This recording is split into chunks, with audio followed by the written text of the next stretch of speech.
2011 Ultimate Builder Custom Bike Show in Daytona Beach, Florida. We're talking to Dan Bernard. He has a freestyle class bike. Dan, take a moment. Tell me about your background, please. Okay, I was originally born in Colorado, moved around the country a little bit, and now I'm living in Miami, Florida. Done a little work on pretty much everything, been racing since I was 5, and just like different stuff. What were you trying to accomplish with this build?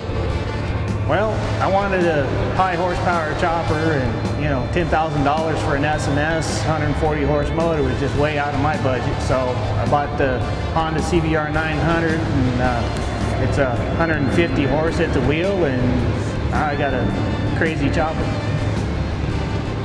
What was your vision for this bike? Just building something that you haven't seen before. And what about your inspiration? I was watching some of the biker build-offs and stuff, and one guy did a Triumph chopper, and some kid came up and said, I didn't know you could build a chopper out of something other than a Triumph. And we've done choppers with the old CBs and KZs and stuff, and I was like, well, I got to get another one done. Let's talk about the fabrication. Let's start at the front end. Okay, the front end, it's 26 over the original stock.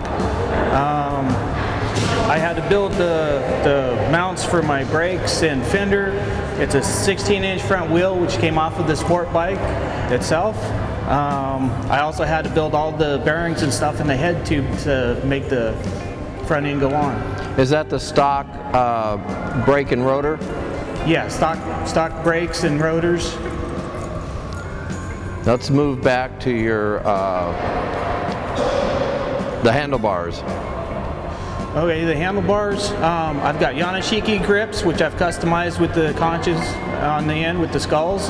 Yanashiki levers as well, Karayakin mirrors. The handlebars themselves I built myself. Are those powder coated? No. Or painted? Everything's done with 3D water immersion. Let's go for the tank now. Okay. Let's talk about that. Yeah, the tank, it's just a stock CBR 900RR tank. It had some dents and stuff, and back to money, so I went ahead and fixed all the dents and pulled it out. And the paint again, 3D water immersion. That's how those skulls and everything look so good. Let's go to the seat. The seat, that's hand tooled by me. Just basic leather. And let's go to the rear fender and then the rear wheel. Yeah, the rear fender and rear subframe, that's all built by me. The fender's a trailer fender. And then the tail light I had bought and had it customized because the wires come out from the center of there, so I made them to go down underneath the fender. What about the rear wheel? And the back wheel itself is still off of the sport bike. I did change the rear caliper so that I actually have some brakes back there.